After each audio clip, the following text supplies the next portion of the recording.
Continuing on the 10 things that you need to use to evaluate your idea to see if it's a good business, I'm going to jump to number 6. Number 6 is, how easy is it to acquire a customer?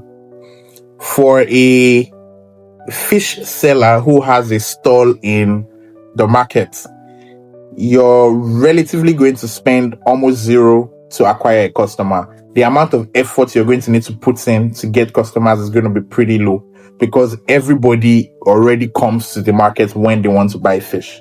Compared to a contractor, to get a job as a contractor, it requires a lot more effort.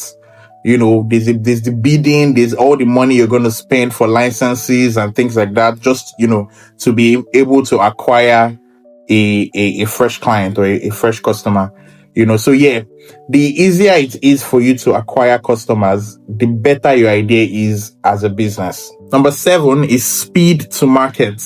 How quickly can you start selling to customers? If you're a content creator, you can set up your phone and start making videos like I'm doing now and post it in a few hours. If you want to do mining, it's going to take you a lot of time to get licenses, equipment, everything you need to just get started. So the faster you can, start selling to customers, the better that idea is as a business. Next is evergreen potential.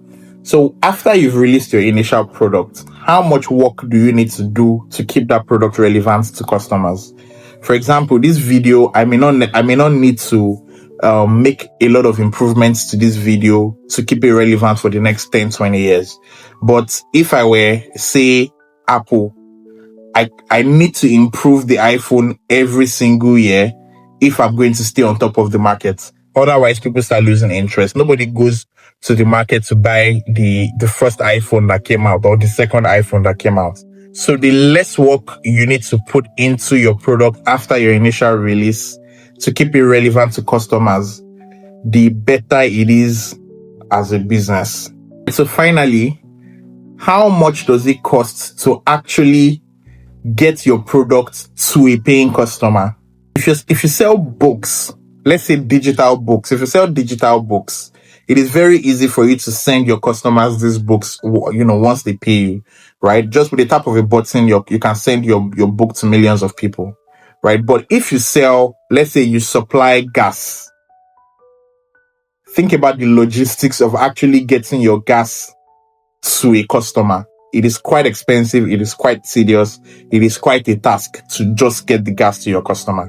So the easier it is to deliver your product to customers, the better that idea is as a business. And I think that's number 10. So how this works, like I said at the beginning, is rate your idea on a scale of 1 to 10 across these 10 points.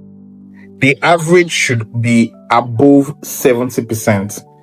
At above 70%, you have a business. But at below 70%, while it might work as a business, it is going to be very hard. You're going to have to jump a lot of hurdles to actually get it to work.